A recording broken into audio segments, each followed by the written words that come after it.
সাবেক এমপি ফজলে করিমকে ট্রাইব্যুনালে হাজির। শেখ হাসিনা সহ ৩ জনের বিরুদ্ধে অভিযোগের গঠনের শুনানি আজ। ৭ জুলাই বাংলা ব্লকটেট ঢাকা কোটা বাতিলের ১ দফা কর্মসূচির ঘোষণা। ইউপি চেয়ারম্যান সহ ২ আওয়ামী লীগ নেতা আটক। সাবেক এমপি ফজলে করিমকে ট্রাইব্যুনালে হাজির।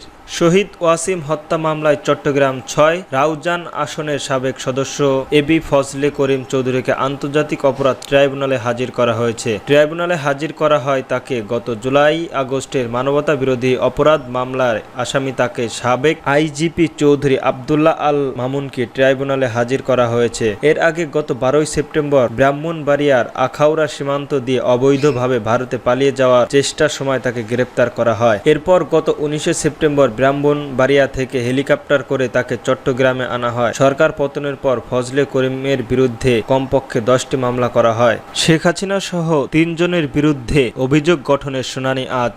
জুলাই গণ অভ্যুত্থানে সংগঠিত মানবতা বিরোধী অপরাধ মামলার ক্ষমতাচ্যুত সাবেক প্রধানমন্ত্রী শেখ হাসিনার বিরুদ্ধে আনুষ্ঠানিক অভিযোগে গঠনের বিষয়ে দ্বিতীয় শুনানি আজ। এই মামলার অপরাধ ২ আসামি সাবেক স্বরাষ্ট্রমন্ত্রী আসাদুজ্জামান খান কামাল ও সাবেক আইজিপি চৌধুরী আবদুল্লাহ আল মামুন। বিচারপতি মোহাম্মদ গোলাম মুর্তজা মজুমদারের নেতৃত্বে গঠিত ৩ সদস্যের আন্তর্জাতিক অপরাধ ট্রাইব্যুনাল ১ শুনানি হবে। শেখ হাসিনা ও সাবেক স্বরাষ্ট্রমন্ত্রী আসাদুজ্জামান খান কামালের পক্ষে রাষ্ট্র নিযুক্ত আইনজীবী শুনানি করবেন। এর মধ্যে এই মামলায় গ্রেপ্তার একমাত্র আসামি সাবেক পুলিশ মহাপরিদর্শক চৌধুরী আবদুল্লাহ আল মামুনকে ট্রাইব্যুনালে হাজির করা হয়েছে। এর আগে গত ১ জুলাই এই মামলার প্রথম দিনে অভিযোগ গঠনের শুনানি সরাসরি সম্প্রচার করা হয় টেলিভিশন ও সামাজিক যোগাযোগ মাধ্যমে। সেই দিন রাষ্ট্রপক্ষ শুনানি করলেও আসামি পক্ষ করেননি। সে অনুযায়ী সোমবার আসামি পক্ষের শুনানির কথা রয়েছে। মামলার ফরমালা চার্জ দখিলের পর ট্রাইব্যুনালের নির্দিষ্ট এক পত্রিকায় বিজ্ঞাপন দেওয়া হলে পলাতক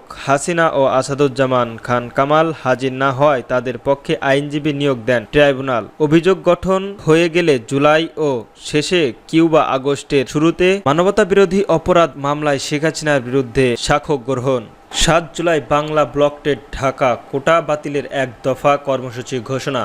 সরকারি চাকরিতে কোটা ব্যবস্থা বাতিল করে ২০১৮ সালে জারি করা হয় পরিপক্ত পূর্ণবহাল ৪ দফা দাবিতে ২০২৪ সালের ৭ই জুলাই বৈষম্য বিরোধী ছাত্র আন্দোলনের ব্যানারে রাজধানীর ঢাকা সহ দেশের আন্দোলনরত শিক্ষার্থী বাংলা ব্লকটেট কর্মসূচি পালন করেন। শিক্ষার্থীদের এই কর্মসূচির কারণে হবির হয়ে পড়েন ঢাকা শহর। এই দিন রাজধানীর ঢাকা শহরে ছাড়াও রাজধানী চট্টগ্রাম, বরিশাল, খুলনা, কুমিল্লা, চট্টগ্রাম, রংপুর, সাভার, সিলেট, দিনাজপুর, গাজীপুর সহ দেশের বিশ্ববিদ্যালয়গুলো এলাকাগুলো উত্তোলন হয়ে ওঠে। বিক্ষোভকারী শিক্ষার্থীদের মহাসড়ক অবরোধ করে সারাদিন অবস্থান কর্মসূচিতে পালন করেন। পরের দিন সোমবার কর্মসূচি চলবে বলেও ঘোষণা করেন। ৭ই জুলাই আন্দোলনের অন্যতম সমন্বয়ক নাহিদ ইসলাম কর্মসূচিতে ঘোষণা দিয়ে বলেন, আগামীকাল বেলা ৩:৩০ থেকে ব্লকটেট শুরু হবে। এর আগেই ঢাকা বিশ্ববিদ্যালয় গ্রন্থাগারের সামনে জমায়েত হবে। কোনো আবাসিক হলে বাধা দেওয়া হলে আমাদের জানাবেন, আমরা সম্মিলিতভাবে সেই হল ঘেরাও করব।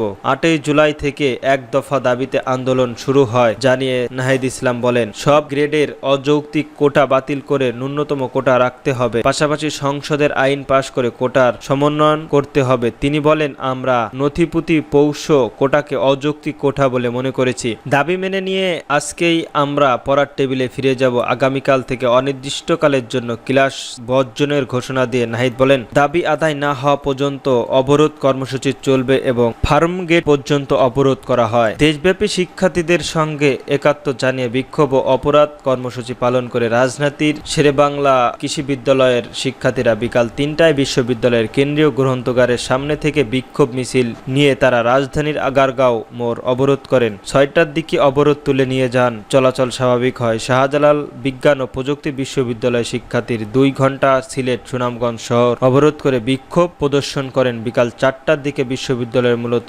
ফকটেটের সামনে এই কর্মসূচির কারণে সড়কের ২ পাশে শত শত যানবাহন আটকে যায়। এরপরে ১ দফা দাবিতে ঘোষণা করেন অবরোধ তুলে নেয় তারা।